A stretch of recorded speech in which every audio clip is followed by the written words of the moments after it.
కాదని చెప్తారు. ఎవరైనా రాజకీయాలు మాట్లాడితే వాళ్ళ విజ్ఞతగా వదిలేస్తాను. ఇది రాజకీయాలకు వేదిక కాదు. ప్రభుత్వం తరఫున we are responding in proper way. చాలా ప్రమాదకరంగా ఉంది. నేను అందుకే ఇవన్నీ ఇన్సిడెంట్ మనం ముందు లోపలికి వాడడానికి సంబంధించినటువంటి ఆ స్థలం కానీ లేదా ఇతరాత్ర అనేక అంశాలు ఉన్నాయి.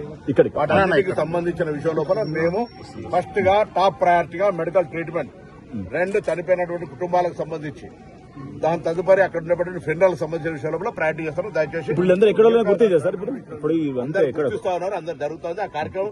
మీరు కొంత మనం అంత ఫెసిలిటేట్ చేస్తే ఆ కార్యక్రమం సహకరించండి.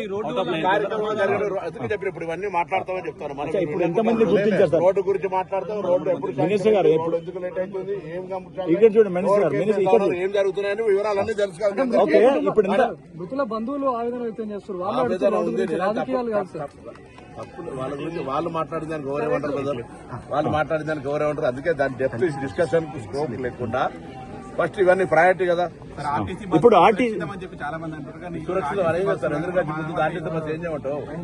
ఎదురుగడ్డి ముందు కూడా ఆర్టీసీ బస్ తప్పైనా డ్రైవర్ చెప్తుంటే అందుకే నేను చెప్తాను, road safety is the top most priority.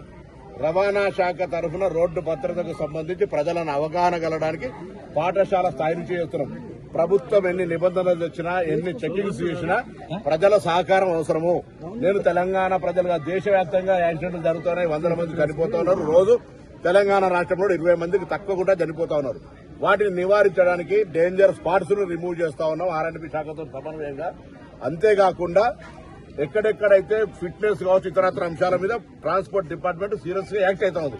But negligence ఒక ఇన్సిడెంట్ ఒక యాక్సిడెంట్ గా మారినప్పుడు తప్పకుండా దాన్ని విచారణ చేసి అన్ని రకాల చర్యలు తీసుకుంటారు. గుర్తించారు